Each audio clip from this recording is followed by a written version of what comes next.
Primera de Corintios 15, versículos del 1 al 11, lectura de nuestra liturgia. Hablaremos hoy un poquito de tradición y revelación. Saben, hermanos, las tradiciones en los pueblos, en los países, tradiciones repetitivas, regularmente un gran por ciento, si no todas, tienen una base religiosa. La base religiosa es lo que le da la fuerza para que las mismas sean repetidas, que se repitan todos los años. Puede ser una base religiosa pagana, una base religiosa alguna vez hasta secular, pero el calvinismo nos ha enseñado que esa es la fuerza de la religión y de las tradiciones. El evangelio no es ajeno a eso. Y cuando hablamos de tradición, y principalmente tradición apostólica, tiene que estar casada siempre con la revelación, porque entonces sería ya tradición eclesiástica. Roma confunde la tradición eclesiástica con la tradición apostólica, no intencionalmente, sino con mucha intención. No en una forma que no se dan cuenta, no, ellos saben por qué hacen eso. Porque buscan que usted y yo creamos que Roma tiene una autoridad para establecer tradiciones, para establecer dogmas. Y que por lo tanto la tradición que ellos enseñan, que posteriormente ellos desarrollan, mire cómo insisto, ellos, tenga la autoridad para los legos y que el católico romano la crea, la afirme, principalmente en las doctrinas mariológicas sobre la Virgen María. Pero nosotros como protestantes y reformados entendemos que hay una sola tradición autoritativa y revelada, y es la tradición apostólica, que vamos a ver cómo el apóstol Pablo la menciona en estos versículos. Es importante que entendamos que cuando hablamos de tradición apostólica, hablamos del depósito de fe que está en el Nuevo Testamento establecido por los apóstoles. Y que por lo tanto, cuando en el lenguaje protestante hablamos de tradición eclesiástica, más bien hablamos de las opiniones de los padres de la iglesia sobre la doctrina apostólica. Y esas opiniones de los padres de la iglesia tienen que pasar por el crisol de la palabra de Dios y la tradición apostólica que está en el Nuevo Testamento. Oramos. Señor bueno, venimos ante ti en el nombre de Jesucristo. Perdona nuestros pecados.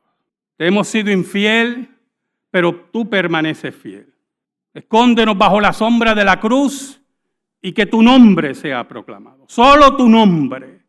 Y Señor, llega al corazón de tu pueblo por el poder del Espíritu Santo en tu palabra. Por Cristo Jesús oramos. Amén y amén. Dice así el apóstol Pablo: además os declaro, hermanos, el evangelio que os he predicado, el cual también recibisteis, en el cual también perseveráis, por el cual asimismo, si retenéis la palabra que os he predicado, sois salvos, si no creísteis en vano. El apóstol Pablo, que enfrentaba una iglesia bastante problemática, después de una carta extensa, con muchos señalamientos, se dirige a esos hermanos en forma pastoral, en forma de acercarse más a ellos, ¿verdad? Y les habla del evangelio. La enseñanza central del apóstol Pablo era el evangelio, las buenas nuevas. Y cuando hablamos de buenas nuevas, tienen que ser buenas nuevas. Saber que Dios decide acercarse al pecador y hacerse hombre para redimirlo y librarlo de la esclavitud del diablo y la esclavitud del pecado y de la condenación de la ley. Por eso el apóstol Pablo nos dice: este evangelio que yo he predicado, dice, el cual también ustedes recibieron, que es muy importante, el cual también perseveran, porque usted puede oír del evangelio, decir, oye, qué cosa más bonita, recibirlo, qué tremendo, nos vemos, cuídense, y yo no verlos más en la iglesia, nunca más. No retienen el evangelio, no perseveran en él. El evangelio es una forma de vida, dice Pablo. El evangelio es la obra que Dios hizo por ti para que tú tengas una forma de vida para Dios. Por eso perseveras en él. Ahora, ¿cómo usted persevera en el Evangelio? Muy importante lo que viene ahora. Por el cual asimismo, si retenéis la palabra que os es predicado. El Evangelio es una forma de pensar. Es el cambio de pensamiento. Metanoía, metanoia, o como usted le quiera llamar. Cada rato oigo los predicadores, uno dice metanoía, otro dice metanoia. Después que no digan metanoye, pues la cosa va bien. ¿Verdad? Y los que saben lo que quiero decir. Oiga, es un cambio de pensamiento porque retienen la palabra que él ha predicado. Ahora, hay muchas formas de retener una idea y una palabra. Y tiene que ver mucho con el contenido de esa palabra. Porque muchos perseveran en doctrinas falsas gracias a la palabra de su falso maestro. Y son fieles en sus dogmas de hombre, en sus mentiras. Y son muy fieles. Y regularmente, muchas de esas fidelidades está envuelta el dinero, está envuelto el poder, está envuelto el significado que le da a la vida un falso maestro. Por lo tanto, cuando el apóstol Pablo habla de si retenéis la palabra que os he predicado, sois salvos si no creísteis en vano. Si lo que ustedes retienen es la palabra que yo he predicado, el Evangelio, entonces sois salvos. Pero si esta palabra no tiene valor, en vano ustedes creen. Es terrible cuando usted ve sectas donde el líder o la líder se convierte en un cierto fetiche viviente. Y cuando esa persona muere, como es el fetiche viviente, ¿verdad? Es el ídolo viviente, la secta empieza a desmoronarse o a dividirse. Y la secta manifiesta actos de violencia interior, porque, ¿verdad? Van a surgir otros líderes que quieren dominar. En los Mitas pasó algo así, cuando murió Juanita García, Mita, que muere en 1970, la diosa que se murió. Entonces surge una lucha de fuerza dentro de la secta. Estaba Aarón, que todos conocemos, que ya se murió también, otro que se murió, y estaba Amós. Amós estaba en Nueva York, también se murió. Todos se van a morir. Y la secta se dividió. Estaban, entonces, el pueblo de Amós y estaban los de Mita en Aarón. ¿Por qué, hermano? Porque la palabra que retienen es en vano. No sirve. Es vacía. Siguen a hombres y mujeres que muertos. Siguen a muertos. Y los muertos que siguen a muertos están muertos. Guías de ciegos, decía Jesucristo. Pero esto es diferente. Esto es muy diferente. Miren lo que dice el versículo 3. Y aquí Pablo empieza a hablar de la tradición apostólica. El versículo 3, 4 y 5 es muy importante. Porque primeramente os he enseñado lo que asimismo recibí. ¿Sabe de quién recibió el apóstol Pablo eso? De los apóstoles. De la tradición apostólica. De aquellos que Cristo llamó para que fueran los que continuaran su obra. Que Cristo murió por nuestros pecados conforme a las Escrituras. Escucha, hermano. Y aquí entramos en una crisis. Cristo enfrenta la muerte, muerte de cruz, muerte cruenta, muerte como un criminal. Y eso crea una crisis. Y los discípulos salen corriendo. Y parece que todo aquello se iba a acabar. Pero Pablo da un modificador en ese versículo. Da una enseñanza. Cristo no murió por morir. Cristo murió por nuestros pecados. Cristo es nuestro sustituto. Pero hay un problema con eso. La importancia de la tradición apostólica. Doy a los apóstoles. ¿Usted sabe cuánta gente moría crucificado? Miles. Era la forma favorita de los romanos para infundir terror. ¿Oyó? Terror. Todos los imperios han sido así. Los asirios, que creo que una vez se lo dije, hacían montañas de cabezas. Entonces los enemigos iban ahí a atacarlos y veían las montañas de cabezas y así reviraban. Vámonos, que esta gente no tiene piedad. Así ocurre. Por eso es que los imperios regularmente van buscando armamento más avanzado. La Alemania nazi buscaba armamento más avanzado. Lo que pasa es que no tuvo tiempo. Y cuando los Estados Unidos tiraron su primera bomba atómica, ya bélicamente, porque hicieron pruebas, es eso, infundir ¿qué? Temor. Decir, ríndanse, esto es lo que hay. Entonces, ¿qué pasa? Hay un problema con la muerte de Cristo. Porque independientemente de que tú digas que murió por tus pecados, si se queda ahí, usted puede decir, bueno, pero ¿por qué Cristo murió por nuestros pecados y no fue el otro que crucificaron ahí? Porque tú dices que fue Cristo, el que murió por nuestros pecados. Por eso es importante el otro versículo, que fue sepultado y resucitó al tercer día conforme a las Escrituras. Entonces el Evangelio de la tradición apostólica, lo que recibí, dice el apóstol Pablo, lo que yo recibí, es aquel Evangelio que nos dice que Cristo murió por nuestros pecados y venció la muerte. Pero aún más, escuche, esto es muy importante, es conforme a las Escrituras. ¿Y por qué eso es muy importante? ¿Sabe? Moisés dijo que Dios iba a levantar un profeta en medio de su pueblo para guiarlo después de Moisés. El Nuevo Testamento recoge ese versículo y lo aplica a Cristo. El Islam toma ese versículo y lo aplica a Mahoma. Hay un problema histórico ahí. ¿Por qué hay un problema histórico? Porque Moisés está hablando de un judío, que viene un judío, no viene un gentil. Eso es lo primero. Lo segundo, para ser profeta eterno, tienes que ser tú eterno, que va a guiar a su pueblo para siempre. Tiene que ser alguien que vence la muerte. Y Mahoma no venció la muerte. Por lo tanto, la aplicabilidad del Islam con ese versículo es equivocada.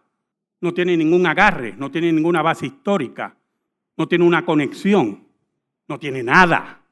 Pero aún más, escuche, porque aquí la cosa se sigue complicando y la tradición apostólica que el apóstol Pablo recibe enfatiza en el elemento histórico de la fe cristiana. Porque tenemos el primer problema, Cristo fue crucificado, ¿verdad que sí? Por todos nuestros pecados, pero si se queda ahí, pero sabemos que fue por nuestros pecados, sabemos que eso era verdad porque Cristo venció la muerte. Cristo resucitó al tercer día, dice el apóstol Pablo. Pero viene la otra pregunta, ok. ¿Y quién dice eso? ¿Quién lo vio? Oiga, las veces que yo veo Facebook, que eso le he dicho a ustedes muchas veces y se lo voy a repetir, está el embuste en ese Facebook, pero que eso es una cosa que el que sea nerdo o que cree cualquier cosa, va a creer todas las tonterías que dice. Pero una cosa, la última que vi hace poco, es que la inteligencia artificial es una cosa, hermano. Había una excavación arqueológica y encontraron una espada del tamaño de este templo, de aquí a acá. Entonces ponen, había gigantes en la tierra y yo puse abajo, qué tremendo embuste. Entonces el problema es que si los apóstoles le hablan de la resurrección, la pregunta lógica es, ¿y quién vio eso? Porque tú me digas que resucitó, no me dices nada. Entonces el apóstol Pablo dice, después que él resucita, conforme a las Escrituras, el cumplimiento bíblico, a la profecía, y que apareció a Cefas, que es el nombre arameo de Pedro, y después a los 12, aquellos que salieron corriendo, de momento se convirtieron en grandes campeones de la fe, dispuestos a morir por la fe. Y la pregunta que usted tiene que hacer, ¿cómo es posible que un grupo de cobardes de momento se convierta en los hombres más valientes de la historia? Vieron a Cristo resucitado. Oiga, y a los 12, después apareció a más de 500 hermanos a la vez, de los cuales muchos viven aún y otros ya duermen. Que es un eufemismo, ya duermen, un eufemismo para la muerte. Ahora, es interesante el énfasis del apóstol Pablo en el versículo 6. 500 hermanos, ¿cómo? A la vez. Así que no nos vengan, esto es lo que está diciendo el apóstol Pablo, los acá ahí detrás, no nos vengan que fueron gente que vio un fantasma, una alucinación, o se juntaron 2 o 3 para mentir. No, 500 testigos a la vez, 500 que vieron a Jesús resucitado, 500 que todavía daban testimonio porque estaban vivos. Yo vi a Jesús resucitado. Por lo tanto, los argumentos del apóstol Pablo, de la tradición apostólica, es que Cristo muere por nuestros pecados, vence la muerte y el mundo es testigo de esa resurrección. Aparte que el fariseísmo quebrado que existía en ese tiempo que nunca ha servido para nada. ¿Por qué no fueron a la tumba y dijeron, mira, eso es embuste? Vamos a la tumba, el cuerpo está allí. No había cuerpo. Oiga, entonces, mire la insistencia del apostolado. Mire el versículo 7. Después apareció a Jacobo y después a todos los apóstoles. ¿Por qué Jacobo? ¿Por qué el énfasis de Jacobo? Porque Jacobo es el líder, se convierte en el líder posteriormente de la iglesia en Jerusalén. Y número 2, Jacobo no creía en Cristo, no creía en Jesús. Era su medio hermano y no creía en él. Y cuando lo vio resucitado, pero imagínese, hermano, usted ver a su medio hermano allí crucificado como un criminal y de momento lo ve vivo y se le acerca a usted, ¿cómo está, mi hermanito? No va a creer. Entonces, usted ve el énfasis en la tradición apostólica. Lo que yo recibí, lo recibí de testigos que fueron seguidores de Jesús. Lo recibí de gente que lo negó. Lo recibí de gente que no creyó. Y posteriormente se convirtieron en mártires. Porque solamente, vamos a usar la palabra que es, un imbécil muere por una mentira. Que sabe que es mentira. Había muchos imbéciles. No creo que hayan tantos. Oiga, y el último de todos, como un abortivo, como alguien fuera de tiempo, como alguien que no merecía, me apareció a mí. Jesús de Nazaret, no solamente tengo la tradición apostólica, no solamente he sido nombrado apóstol, sino que también tengo la experiencia de haber visto a Cristo resucitado. Entonces usted ve que el testimonio de Pablo no se basa en él, se basa en la tradición apostólica para él nuevamente hablar de que él lo vio. La base de su predicación es la enseñanza, la vida y la tradición de los apóstoles. ¿Y dónde está esa tradición de los apóstoles? En el Nuevo Testamento. Por eso añade el apóstol Pablo en el versículo 9, porque yo soy el más pequeño de los apóstoles, que no soy digno de ser llamado apóstol porque perseguía la iglesia de Dios. Es ese bochorno que tiene el apóstol Pablo, que se mantuvo toda su vida, ¿oyó? Esa vergüenza de haber perseguido a la iglesia de Cristo. No, hermano, no solamente perseguir a la iglesia de Cristo. Hay muchas formas de perseguir a la iglesia de Cristo sin usted mancharse las manos. Es que el apóstol Pablo respiraba muerte contra los cristianos y aprobaba su asesinato y buscaba que fueran eliminados. Por eso cuando asesinan a Esteban, dice el libro de los Hechos, Lucas, que tiraban a los pies de Saulo de Tarso las vestimentas. Allí estaba Saulo de Tarso viendo el asesinato de Esteban. Y lo más seguro, tírenle más duro, tírenle más duro. Por eso se sentía de lo más pequeño y de lo más rechazado la humildad que usted y yo tenemos que tener. Añade, pero por la gracia de Dios soy lo que soy. La gracia es la que cambia nuestras vidas. La gracia es que hace hacer lo que hacemos. La gracia es la que nos levanta. La gracia es la que nos sostiene. El regalo inmerecido de Dios, que es lo que significa gracia. Y su gracia no ha sido en vano para conmigo. Oiga, ¿qué significa en vano? Inútil. ¿De qué vale que Dios me llama como apóstol, que cambia mi vida y me quedo en una esquina sentado para decirle a la gente, mira, yo vi a Cristo resucitado. Invítame a la iglesia con una ofrendita para darte mi testimonio. No es nada de eso, hermanito. Eso no existe en el siglo I, todas esas payaserías de ahora. No es en vano. Porque donde Cristo lo llamó, ahí fue. Y donde fue amenazado de muerte, allí estuvo. Y donde fue apedreado, allí estuvo. Y cuando bajaba el hacha de Nerón sobre su cuello, allí estaba el apóstol Pablo testificando y entregando su vida porque había visto a Cristo resucitado. Añade, y su gracia no ha sido en vano para conmigo. Antes he trabajado más que todos ellos, pero no yo, sino la gracia de Dios conmigo. No se me confunda con esas palabras de Pablo. Pablo no está hablando que es superior a ellos. ¿Sabe, hermano? Cuando vinieron los tratados Torrijos-Carter para entregar el canal de Panamá a la soberanía de Panamá, escuche lo siguiente, el presidente Carter nombró a un negociador para que negociara con el gobierno de Panamá, con el general Torrijos, principalmente, para la entrega del canal. Y hay unos tratados. Pero Torrijos decía que Estados Unidos era brillante, porque el que nombró, que ahora se me escapa su nombre, era un ciudadano americano, pero no había nacido en Estados Unidos. Y por lo tanto, era un diplomático norteamericano, un oficial del gobierno de Carter, pero no había nacido en Estados Unidos. Y Torrijos decía, escuche, que la negociación con esas personas es más difícil.